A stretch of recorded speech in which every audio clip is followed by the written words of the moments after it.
Hey folks, this is Waylon Lewis and Redford Lewis, and we're in the back room, which is sort of dreary and dark, in Elephant Journal's HQ in Boulder, Colorado.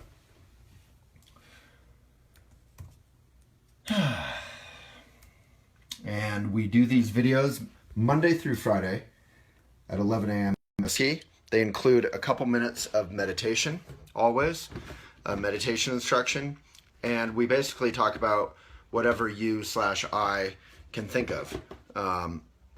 Sometimes they're really amazingly popular, and we have hundreds and hundreds of comments, and it's exhausting in a fun way. And sometimes they're quieter, and I'm trying to prop my phone up because we don't have anything to prop my phone up on. There we go.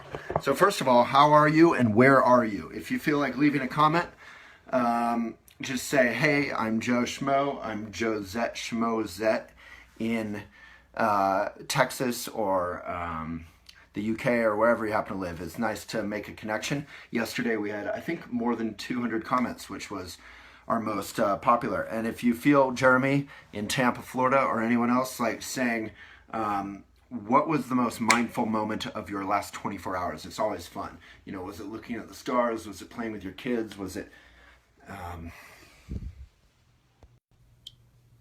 hanging out with your dog? All this boy does is run around, party, and then go to sleep, which is, I guess, is a pretty good model for life. And that brings us to our subject today, which is how, so I asked my staff for a request because I do a lot of these videos and I run out of subjects. And my staff said, can you talk about slow journalism or slow social media, which is a term. So I've already done a video on this. It's on youtube.com/Elephant Journal. But basically how, you know, there's this term called slow food, and there's also slow money. How do you engage in something in a way that it benefits you and benefits the world, benefits all of us, instead of it sort of ruining our life? So how many of you out there have had the experience of being online, being kind of stuck online? You just can't seem to get off, and you're watching movies and you're watching videos and you're on Facebook and you're on Reddit and you're hopefully on Elephant Journal. You're just doing a ton of things, but you're not really doing any of it wholeheartedly. And it kind of just sucks out your brain and your joy in a way. You know, there's that notion that indigenous cultures didn't want their photo taken because they felt like it was stealing their soul. And we've all had that experience, you know, walking around on our phone, getting super stressed out instead of just walking around and looking at the trees and even the ugly traffic, just being present for our lives. So I'm going to talk about that. The first quote I wanted to start with is really inspiring, in a kind of negative way, but it's a powerful quote, one of the more powerful quotes I've ever run across probably. And it's I'm going to paraphrase it because I can't remember it exactly, but it says something like, we compare ourselves to other people's highlights on social media, on Facebook, on Instagram. We compare other people's highlights, the highlights of their lives that they're choosing to share, with our behind the scenes. So I know if I'm not happy with my weight. I know if I'm unhappy in my relationship or lonely. I know if I'm insecure and feeling alone. I know if I'm broke or stressed out or angry. I know the full truth and all the positive, happy stuff about my life. But what I see on Instagram is generally people sharing the highlights of their lives. So how do we engage in Instagram, in Facebook, in you know, reading the paper, reading the news? A lot of people say, a lot of really good people, smart people who I respect say, I try not to read the news because it just ruins my day and ruins my life. And I think that's a really bad and sad conclusion. We can't close ourselves off to the world, but the inspiration behind that conclusion is super understandable. We've all had that experience, you know, when there's tragedies in the news. The news really feeds off of, I think Michael Moore in one of his documentaries, maybe Fahrenheit, whatever it was, 9/11, talked about how the media really feeds off of people's fear. Also, like a particular political candidate, if I can go there. And if I can't, I can anyway, because it's a free country. So, a classic example of that was I was just in Virginia visiting my auntie, and there was huge news coverage of this jogger who got killed in Queens, I believe. And while that's tragic, of course, as we all know, there's thousands and thousands of people dying to gang violence or to floods or to, starvation every single day. And do we really cover that? Not really. Why? Because we ignore it. So it's not really the media's fault, it's our fault. So how do we pay attention without ruining our lives and benefiting the world? And that's what we're going to talk about today.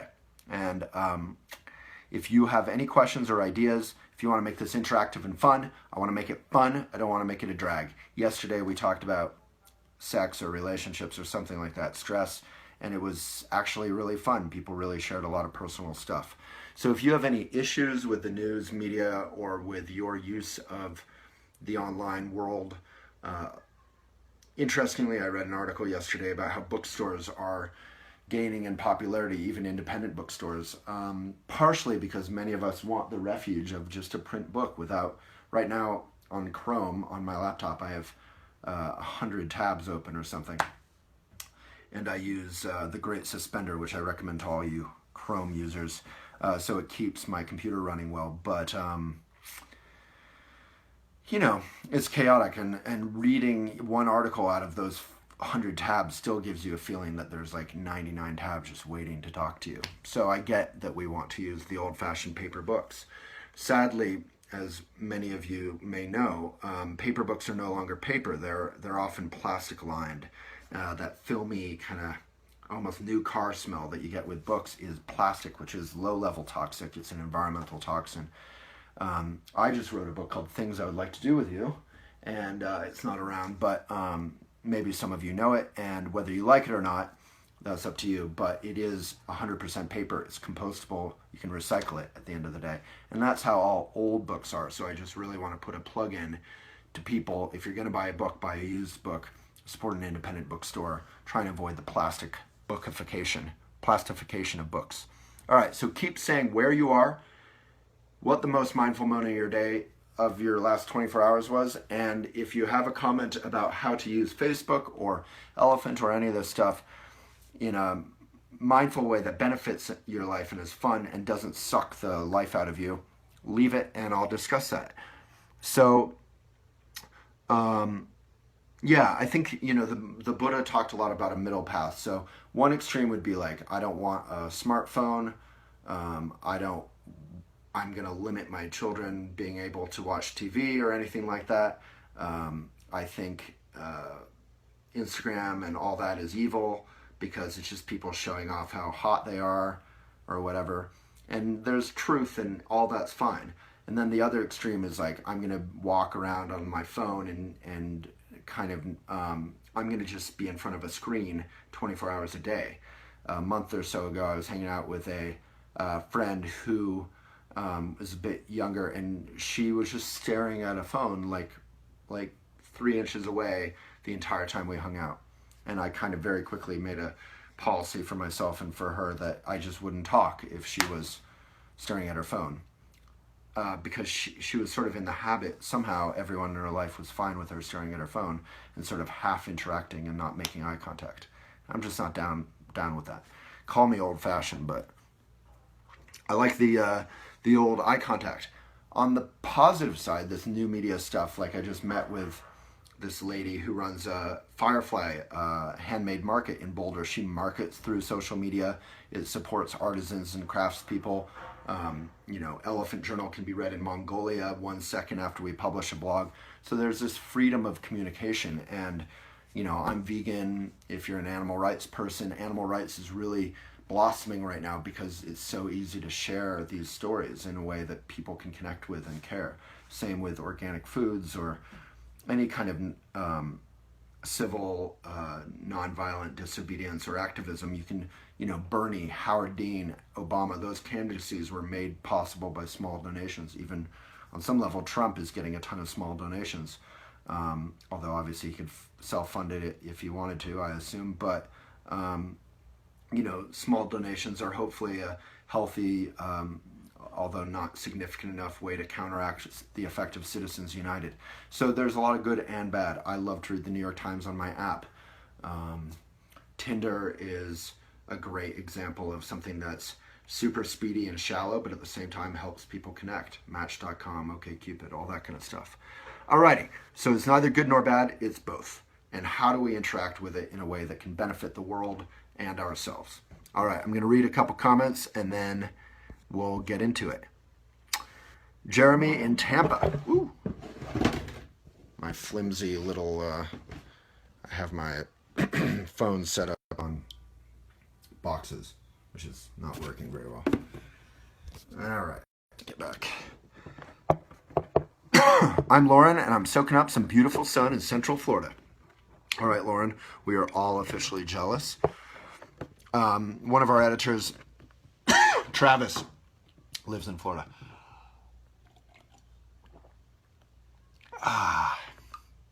California, from Laura, or Laura. Julianne, Vienna, I believe. Lauren, Palm Springs, Florida, to be more exact, close to Tampa. Perry, reading something wonderful in Charleston, South Carolina. Sanibel, Florida. Jill, it's a real problem for me. I assume you mean the social media craziness. We have Kat Beekman's on. Kat, if you can put that video that I did about slow journalism in the comments, that would be great. And if you think of any other stuff that's relevant, Kat, feel free to just go nuts and put it in the comments. Number one thing is, if you do like Relephant, you feel like it adds something mindful and positive to your life, you can get for free our newsletter. It's our best stuff. It's kind of our online magazine. Facebook really only shows our popular, viral, kind of sexy stuff, and our newsletter has all of our kind of quality. So elephantjournal.com/newsletter, and Kat will hopefully put that in the comments. Jeremy, great comment from Jeremy, who's a Bernie fan. Social media is about more than selfies and food pics. Share knowledge, not vanity. Amen. Communication is fantastic. I was a Bernie fan, am a Bernie fan. I used to live in Vermont and I was a Bernie donor. I'm now, I've endorsed Hillary, which is getting lots of love from fellow Bernie fans, as you can imagine. And you can read that endorsement if you care to. I think it's rather thoughtful and critical. On Relephant is Kat, if you can leave that in the comments. And I did another blog that was the reasons why Bernie is supporting Hillary, and there's a list, and it's a good list. Anyway, I don't want to anger everyone, but I think it is important to engage in the world in a mindful way, and we can all agree to disagree and have different views if we have different views, and that's fantastic. And we can still respect one another. Nadine, hello from Johannesburg, South Africa. How cool. I want to visit. I have some friends down that way. All right. Tina from the UP of Michigan. I don't know what that is. The Upper Peninsula, I'm going to guess. Tina. That sounds nice. It sounds warm right now. Nikki, I would most definitely rather have a book in hand. Yeah, good old books, but try and buy used. It's more affordable anyway. Support independent bookstores and try and avoid plastic-coated books. Jeremy, my issue with social media is shallow. There are important issues that people are afraid to talk about, like climate change and politics. Exactly. This kind of self-censorship prevents progress. Actually, Jeremy, my experience of social media, that is true, and I agree, but it's only gotten worse on Facebook. The algorithm on Facebook is, and maybe it's that they're limiting organic reach. Organic reach is if I share something, you connect with it, you'll basically see it, or your friends will see it. That's getting limited more and more. So now on Relephant, we write about climate change or Bernie or Hillary or whatever that might be important or worth discussing, and people don't see it. It's really only like, Michael Phelps naked that people are going to see, that kind of stuff. So what we're doing at Relephant is we're investing we have almost no money, we're independent, but we're investing what we do have with our kind of last breath in creating our own kind of ecosystem within Relephant that will reward and support writers and readers and show readers only our best stuff that fellow readers are enjoying, and that's going to be called the ecosystem and will exist in 6 months. Until then, the best way you can interact with Elephant is to get our newsletter, which is free. Yeah, that's the link to things. Kind of a boring link. I would put in elephantjournal.com/books, and maybe put in a quote from things or an image of things so that people can get some hit of it. I'm not just here to market. Jody, South Florida. Melissa, get a library card instead of buying books. It's free and reusable. Fantastic. I just got a bunch of DVDs from my local library where I learned how to read, Boulder Public Library, yesterday. And libraries are free. They're community sharing. They're fantastic. Diane in South Florida. Nikki in Greensboro, North Carolina. Also sounds nice. Yeah, social media has been a massive catalyst for the growth of our nonprofit, Jody. We really can't be too negative or too positive. It's a big mix of both. Emily, amen. Emily, oh, Emily. I wonder if that's your real name. It's pretty cool. I have to have eye contact. If not, I'll walk away. From Nikki. Lisa Golden, Colorado, pretty close by. The home of Coors, and I'm sure a lot of other stuff like Rocky Flats. I did a video on Rocky Flats. If you want to check that out, Kat, maybe you could share that on youtube.com/elephantjournal. Perry, social media has merits and great resources and can be a great exercise in self-regulating for us and our children. Use responsibly. So that's what this video is hopefully going to give you, some practical tips for how to use social media responsibly in a way that gives you energy instead of kind of just sucking you dry. Jeremy, donate to Tim Nova to defeat DWS. I don't know what that is. Deborah Wasserman Schultz. I figured that out because she's not popular with the Bernie crowd. I donated $25 a couple days ago. Yeah, put that link in the comments. Feel free. Jody, it has created connection with markets we otherwise would not have financial means to support. It's also allowed a platform for us as a community to open up tough conversations around power, race, and privilege. Jody, I'd love to hear more about how it's done that, because my experience with Facebook is, at least on business pages, reach is so limited now that really only our viral stuff breaks through, not important conversations anymore. Although for many years, Facebook was amazing and really helped us to connect and reach out to the world. Same thing with Twitter. We won #1 in the whole country, voted top for green content on Twitter twice. David, we put 24 hours a day into our social media outreach. We have Elephant staff all around the globe who are posting all day long. So for many years I've joked that, we have 23 staff now that we work full-time for at Facebook. And that's beginning to change just because Facebook is continually limiting the reach of the organic reach, the reach that we've earned, so to speak, of journalism and of media. So it's really a tough time for media. John Oliver, I just blogged it up yesterday, did a great video on journalism. Kat, maybe you could put that John Oliver journalism video in the comments. It's on our homepage under latest. Lisa, getting back to nature, exactly, taking a walk in the forest. So if you're burned out on social media, there's nothing better than taking your doggy and going for a walk along the creek, or getting up into the mountains or whatever. A lot of my friends like to drive to hike. I'm a fan of the environment, so I'm a big fan if you can find a hike that you can bike to or walk to. That's ideal. How to get rid of phone addiction. Samar, yeah, that's a serious one. I mean, if I wanted to be trite, I could say turn off that phone and go without it. But the true way is really going to be to find a middle path. And I do turn off my phone at night. So first of all, Samar, health-wise, it's really good to keep your phone more than 7 feet away from you at night. This isn't hippie crazy stuff. This kind of stuff is actually in the small text that phones are not going to be super healthy. So don't keep it on your person. Keep it in your bag.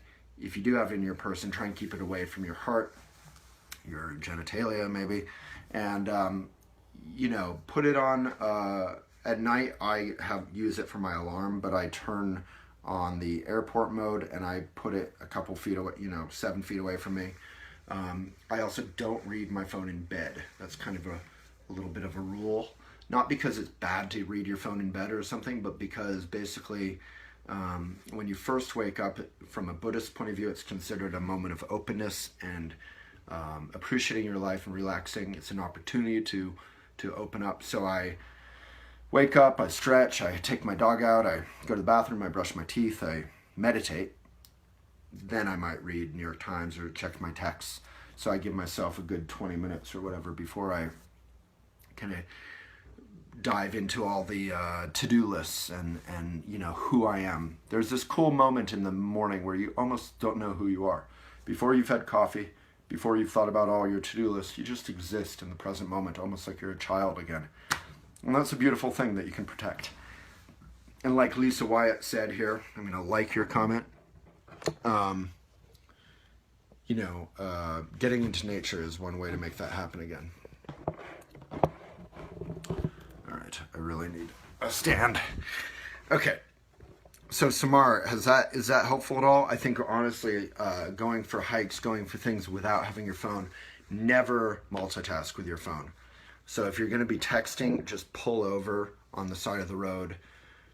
If you're biking, pull over. If you're walking, pull over, and just do your text wholeheartedly. Don't walk and text. Really try to, I think that's the best thing. It's not get rid of your phone. Phone is evil. It's like really just don't multitask with the phone. If you're going to do something on your phone, do it wholeheartedly with your full attention. Is that helpful? All right, Stacy in Oregon. L Bobcat Tiger Cat in Orlando. Brenda, hey. Sid in Germany. In the Mojave Desert in California. Wow. Kimberly, you just discovered something. Samar, viral. I don't know what that means. Douglas, Chicago. Hey, buddy. Cramming for finals. Yeah, and Douglas, thank you for coming back. It's really cool to see a couple regulars. Samar, yeah, how to do that. Hopefully I addressed that and was helpful a bit. You're from the Middle East, from Lebanon. Big love to you, Samar. Jeremy, yeah, organic reach for businesses is great. And they used to protect media or journalism more than other businesses, which they maybe wanted advertising dollars for. For many years, Facebook said, we want to protect journalism because we want quality content on Facebook for people to use. And now that's sort of, in our experience, is over. So we're looking for alternatives because Facebook has basically collapsed Elephant Journal 2/3. A year ago, we were reaching almost 25 million readers a month. Now we're reaching nearly 10 million readers a month. So, that's why I'm doing or putting love into our newsletter and Instagram and all that. If you want us on Instagram.com/elephantjournal/ecofolks, it's our brand new account, /Waylon Lewis is another one, and /Walk the Talk Show. All right, and then we have a video channel on YouTube. Walk the Talk Show is on our homepage, elephantjournal.com. But really I don't want to talk about Elephant too much, but the best way to support us, if you feel like it, is to just get that free newsletter. Jill, social media addiction is what it feels like for me. I get stuck on Facebook a lot. I am drawn to it all the time. Anytime anything happens, I want to post it there. I have made some simply wonderful friends simply because we are in the same Facebook groups. There's a lot of good in Facebook. I'm a member of some great groups on Facebook. It really just on some level is community. I think the problem comes when we need it instead of we just want to use it. Like if we want to use it to benefit our lives, that's fantastic. Or to share something important. I share New York Times articles every morning that I've enjoyed and want others to have a chance to check out. If it's becoming an addiction, we need to create some breaks. So turn it off at night for sure. And, never read in bed. Just create a couple little simple ground rules that aren't from a point of view of you're a bad person, discipline, some sort of like social media diet. That's just not going to work. Do it from the point of view of like you want to use it, but you want to use it without guilt. You want to enjoy it, right? A middle path. All right. Some of them are friends offline now as well. Yeah, exactly. I've made so many friends through Facebook. So, or business connections. So I find connection there, but the pendulum swings past and I'm sort of mindlessly scrolling for way too long and it bothers me so much. Yeah, I think honestly just finding a middle way and to stop viewing it as an addiction or a need and start viewing it as a lovely addition to your life. So really, when it's feeling like it's nourishing you, you're making connections, that's fantastic. The second you feel like you're mindlessly scrolling, put on airplane mode and walk away. Step back, walk away. You just gotta do it out of Maitri. So that's a blog I mention almost every day. Read Maitri and really try and take that to heart, no pun intended. Maitri is loving kindness for yourself. You gotta be good to yourself. And Kat, if you can think of some social media addiction articles we have on Elephant, we have many. Those might be helpful from people who've been through it. Kristen, I know you. Lake Geneva. Roberta, Atlanta, or Robin, I'm not sure. Carrie, hey. Jeremy, again, you're leaving the best comments today. Another problem in social media, astroturfing, is becoming more and more widespread. Corporations pay people to spread propaganda in the comment section. They do this on Facebook and Reddit.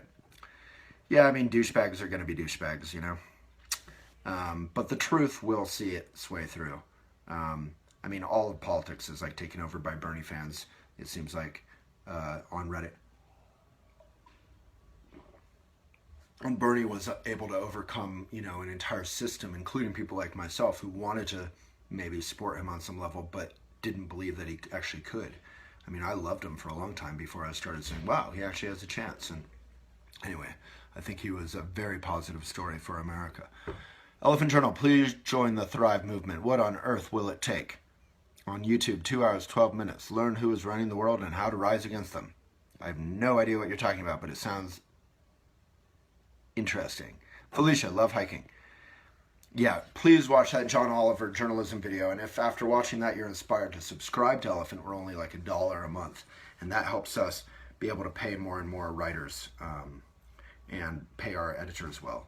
You know, we try and pay not a living wage, but a very good living wage. Like no one's getting rich, but we try and pay people so that they can actually have a life and rent a good home, you know, that kind of thing. I love that we're arguing about minimum wage in the U.S., but in most places, if you're not making $15 an hour, it's like you're not even breaking even. All right, social media has a way, from Steve Duffy, of raising emotions in ways that aren't normal due to the bombardment of negative videos and comments. Yeah, Steve, to that, you should see my 2 posts. I posted a couple hats on Elephant Journal, Instagram.com/Elephant Journal.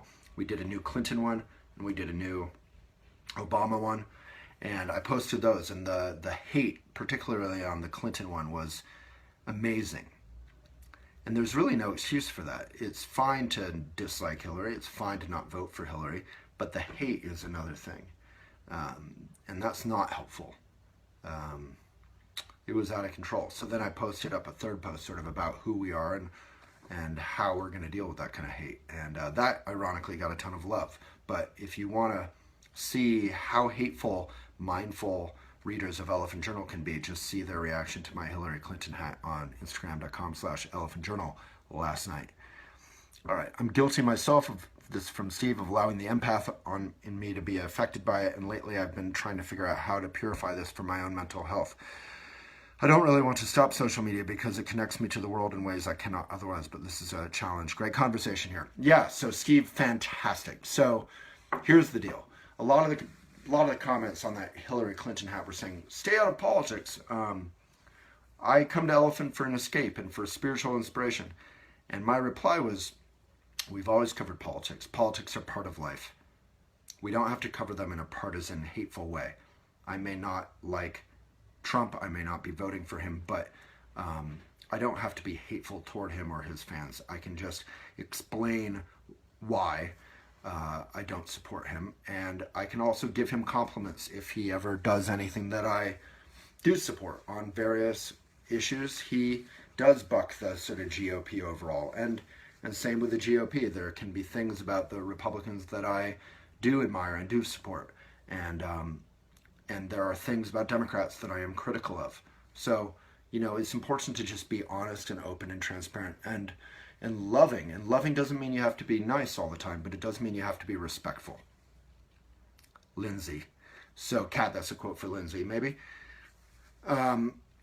So, you know, basically, Steve, what I would say in your relationships, in life, in work, in social media, there are going to be there's going to be a lot of stress and a lot of anger and hatred sometimes, and we have to engage in that. We can't run away and hide from it.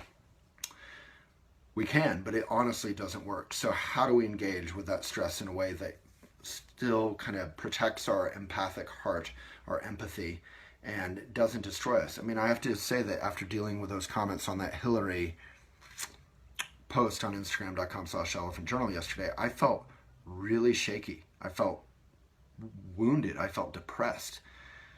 Dealing with that much hate is very difficult. But at the same time, you know, in the Buddhist context, we can breathe in that energy and we can breathe out generosity, peace, compassion, and that transforms our relationship with stress. That transforms our relationship with anger. That transforms our relationship with social media.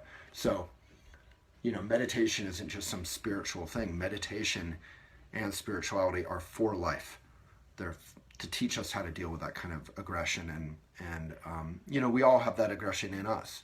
I think, you know, I was a Bernie donor and fan, and I've seen a lot of hate. A lot of that hate, most of that hate on the Hillary Clinton post was not from Trump fans. It was from Bernie fans or Jill Stein fans or Gary Johnson fans. And, you know, all respect to those candidates. And I loved Bernie personally, but the hate that happens in politics is really sad and unnecessary and unhelpful, as I think we can all agree. So, Kat, if you can leave that Tonglen meditation video, that would be great, because that Tonglen is a meditation practice that teaches us how to deal directly with suffering and aggression and depression and sadness. All right. Hopefully that was helpful. Was that helpful? Seems to be getting quiet in here. All right. Jody, we share provocative links around race. I take 3 to 4 hours each day to identify collaborative material that helps to open the conversation. We teach connection through our mission, so we leverage the platforms. I follow newsletters that talk trauma, youth, service, etc. I share that and interact with all comments. Yeah, that's great, Jody. It sounds like you're sharing different platforms, different sites. And that's... yeah, I think that Facebook is kinder to that than if you're a company trying to share your own blogs. Like if you're a journalism outfit or a creative writing outfit and you're trying to share your own content, Facebook pretty much just sits on it until you cry uncle. All right, Robin, yeah. Redford is chilling out, the doggy. Katie, fantastic. Yeah, I did a blog, Kat. If you can leave my morning routine, meditation, all that, that can be a helpful way to kind of prepare us to deal with the craziness that is this modern speedy life. We're all so speedy, it's nuts. Hetty, hello. My favorite name, Megan, hey from here in Boulder. Oh, cool. Hey to you. Kimberly, I own a business and feel trapped by my phone. Yeah, I think a lot of us need to start using airplane mode more and also leaving the phone behind. If you go for a walk, if you have lunch, just put the phone down. You know, Trungpa Rinpoche, my parents' Buddhist teacher, would say he would go to this children's school that I attended when I was a kid called Vidya. And the whole class, you'd think he would check out how the teachers were doing and how the students were doing. So the whole class, he would sit there kind of bored. And you would think he'd be paying attention and really want to know how the class would go. But he didn't particularly.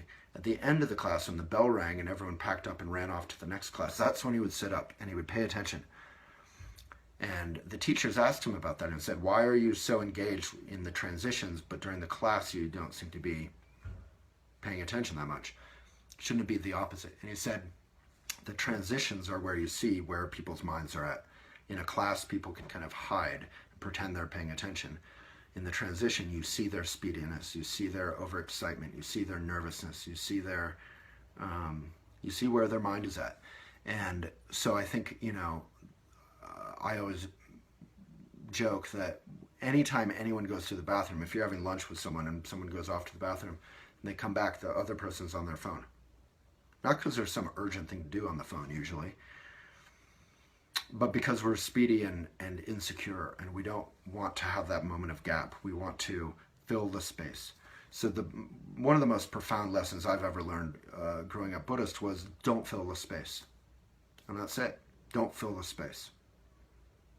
And then when you're texting, when you're Instagramming, when you're doing something that's needful, you're actually doing something of benefit to others, and that's it's good for your business, or it's good for your art, or it's good for other people.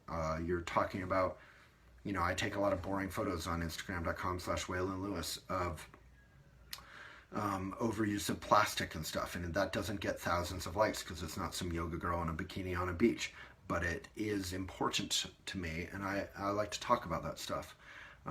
So talk about what's important to you, and the rest of the time, let the space be there. So next time you're at an intersection, don't get your phone out. Whether you're on a bike, walking, or driving, don't get your phone out. Just enjoy the space. I remember yesterday I came to a very busy intersection on my bike, and the light hadn't even changed, going the wrong way, so I had a long wait ahead of me, and you have that urge, I'm going to get my phone and check what's up and do whatever. And instead, I just let my phone be, and I just looked around me, and I looked at traffic, I looked at the lights. There was nothing really pretty to look at, but I really just gave myself and my mind a break and looked around. There's this beautiful poem by Trungpa Rinpoche we put on a Elephant magazine back when we were print, and it said, look at this world. This is your world. This is your life. Look at it. Enjoy it. And whether it's good or bad, happy or sad, beautiful or ugly, we can look at it and be present. And that applies also to relationships. Relationships aren't always sex and Dean Martin songs and pancakes in the morning and good coffee and travel and vacation. Sometimes they're hard, and there's a hard discussion, So you have to be present for the hard times. You have to be able to communicate when things are difficult or awkward or you're upset, and communicate early and often. Communicate before it becomes a big thing. Often in relationships you get irritated with someone you love because they're leaving the toilet seat up or something, but you don't feel comfortable saying it to them, and then you're a little irritated all day, but you're also irritated at yourself for not feeling comfortable saying it. Instead, just say, hey, I was brought up to put the toilet seat and the lid down, and it's kind of a feng shui thing. It's sort of silly, but if you don't mind indulging me, and they'll probably 90% be like, hey, that's totally fine. And then you just can relax. So just communicate. So yeah, you're not trapped by your phone. You have control. The phone is your tool. Treat it like a tool. Use it when you want to use it. Don't use it when you don't want to use it. Use it for fun. Use it for work. Use it for photos. Use it for whatever. And use it for not using it. Turn it on airplane mode. I'm a huge fan of airplane mode because you can still take photos or whatever, but you don't need to be, I almost never have my ringer on. I never answer the phone. I run a relatively big business, and I use the phone in the way I want. I don't have email on my phone for a reason. I keep it to text, I keep it to photos, I keep it to Instagram, I keep it to New York Times, Tinder, Meet Mindful, to sites I actually want to have on there. Alrighty. Karina, hello from Puerto Rico. Hello to you. My mom loves Puerto Rico. I hope you have lots of bug repellent that isn't toxic. All right. Jeremy, how to fix journalism, government funding of major news publications. Yes, exactly. Jeremy, I'm loving your ideas. Jeremy, you need to write for Relephant. elephantjournal.com/submit. I would love an article just on that. Yeah, I think, Jeremy, did you watch that John Oliver video? If not, you should, because you'll really connect with it. All right, Nikki, and get outside and play with your children. I'm a kid at heart. Yeah, playing, whether it's basketball, with children, with your dog, going swimming. I mean, it's summer, everybody. Go jump in a creek or a pool or something. You gotta do it. It'll give you the illusion that you've enjoyed summer if you've been too busy. David, do you spend the majority of your time building content, studying content, or delivering it through video and such?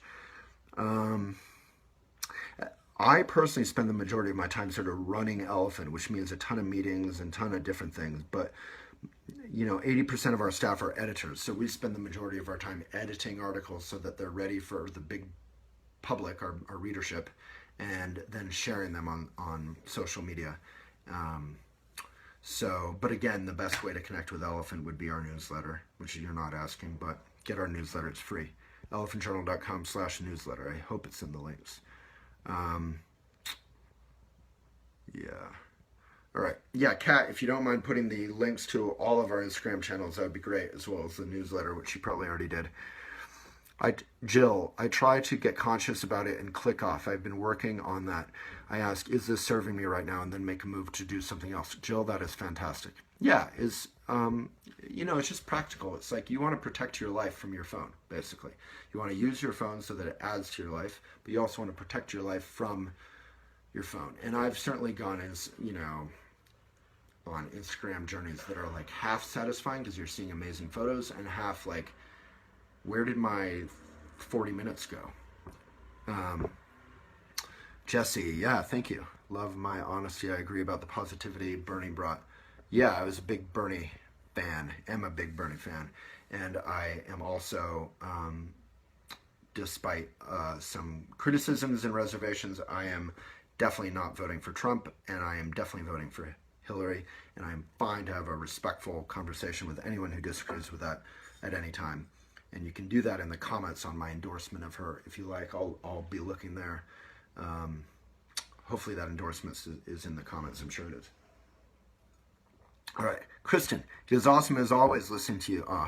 Gotta say, the one thing I miss the most is sitting in a cozy corner and reading my magazine of Elephant. The head and heart know it's not ecologically sustainable, but it definitely is a way to connect, just sitting and reading. Yeah. Well, that's why I like the newsletter. Again, not to harp on the newsletter so much, but it's basically the closest to our magazine. It is online, but it is more focused. And the other thing I would say, Kristen, is anyone who subscribes, it's about $1 a month to Elephant Journal, you see only about 20% of our ads, and you only see the good ads, like from companies like Meet Mindful, companies that we like. You don't see the 80-90% of the ads that are from ad networks that are just kind of random ads that we have no relationship with, but that we have to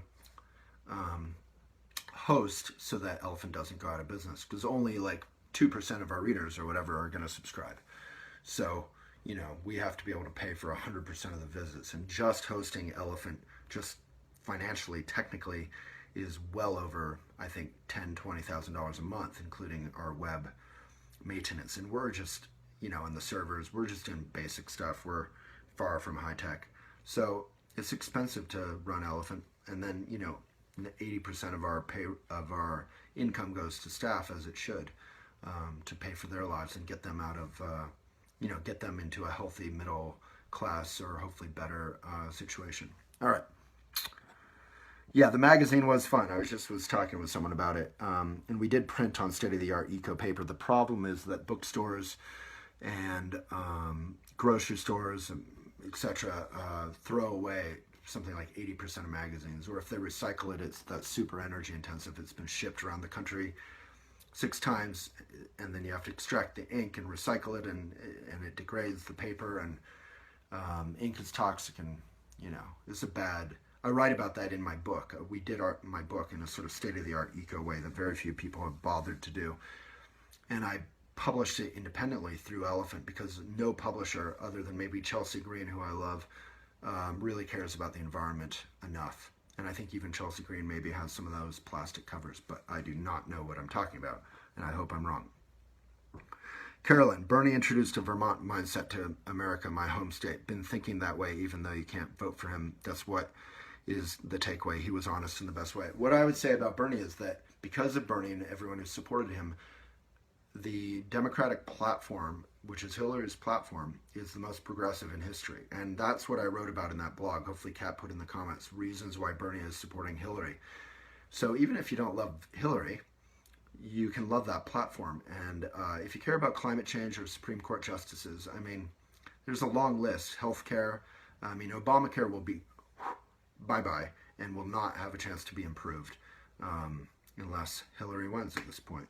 So you can say Jill Stein is far better, or Gary Johnson, and that's fine, and you can be right about that. But ultimately we're playing on a larger ball field, and that larger ball field is basically this year about Trump and Hillary. New York Times did a great article on the third party thing, basically saying that the Republicans once were a third party, basically, that the way that a third party can rise is, number one, through a popular candidate, but number two, like a Ross Perot or someone, but number two, the best way is for it to start locally. So if you, instead of spreading hate online, like the people who on Instagram.com/Elephant Journal on that Hillary post, run for city council, run for mayor, run for anything locally, and get involved and help build a third party. And that way, in 4 years, when we have another presidential contest, there will be a real burgeoning movement. The Tea Party really basically became a third party and pulled the once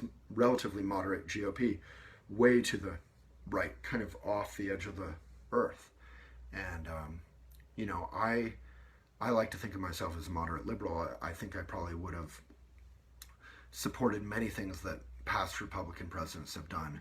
Even Reagan, who seemed like a arch conservative in his day, and in many ways was, is far more liberal than these current sort of Tea Party folks, in many, many ways, that I blogged about on Elephant, if you want to search Reagan. All right. Okay.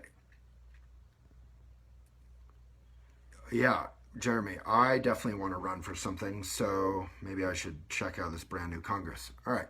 Kurayai Cindy, hello, and back to you. Aisha, I don't know what that symbol means. It's sort of like a half mustache, sad face. Don't fill the space, amen. Yeah, Jeremy, there's a Congressman, Tim Ryan, who was briefly mentioned as a vice presidential candidate for Hillary.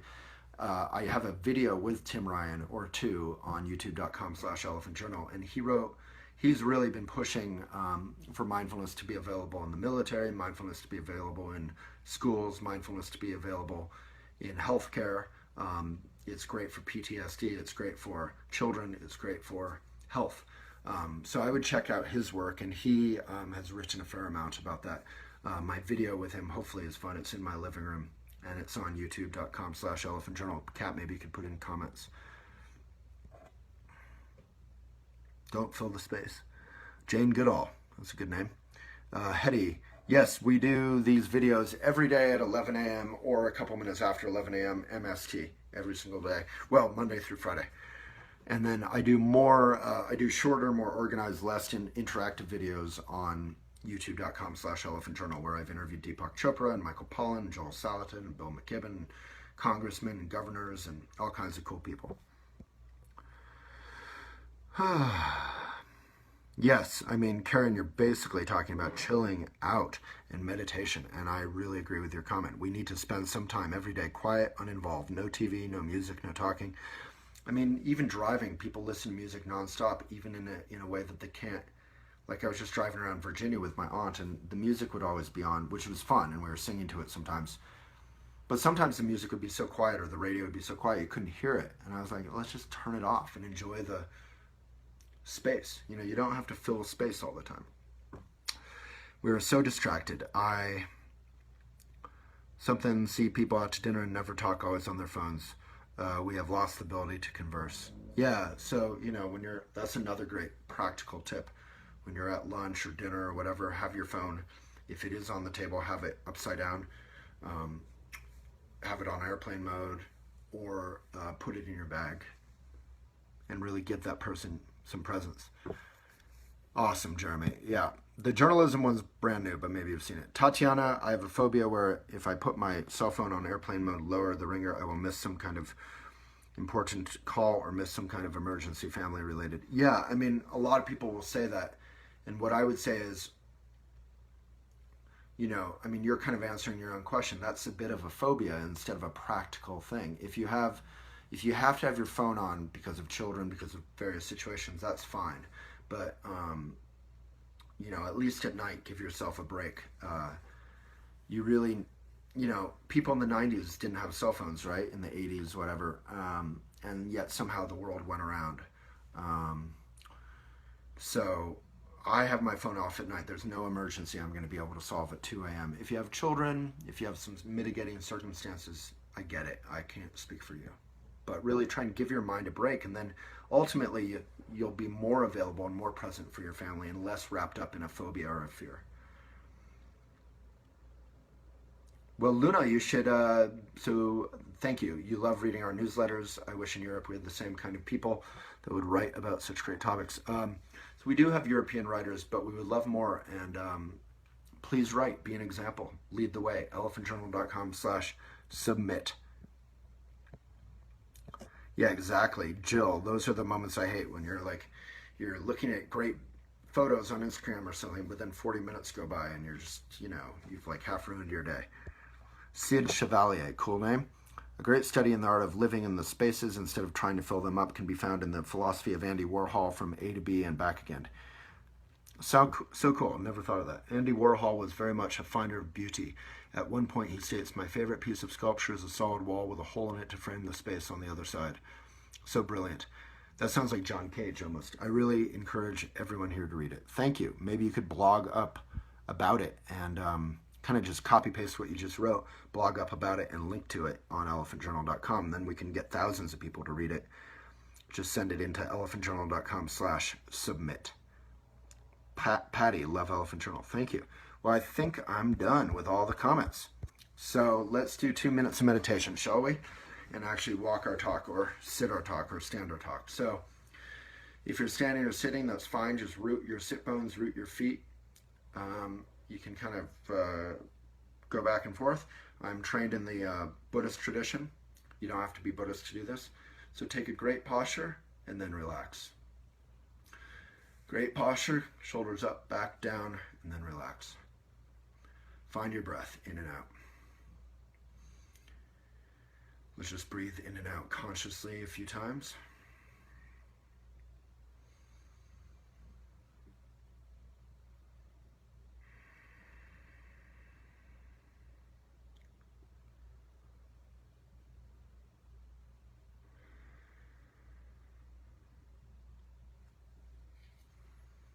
If you find yourself thinking about your next appointment, about lunch, about something to do, good or bad, happy or sad, you can label that thinking. I'm thinking, I'm distracted, thinking, and return your attention to the breath. So let's try that. If you find yourself distracted by anything, just label it. Thinking silently to yourself, eyes open, return your attention to the breath. Eyes are open because we're trying to bring our meditation into the world, not separate ourselves further.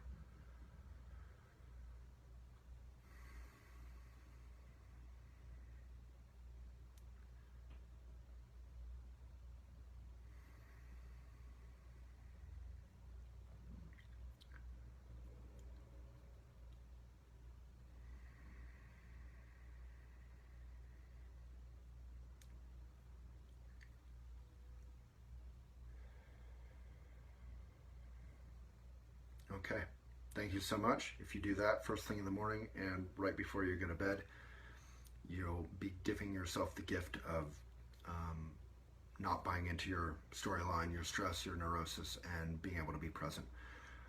So thank you so much, and I'll see you tomorrow, or on youtube.com/elephantjournal, or get that newsletter. Thank you.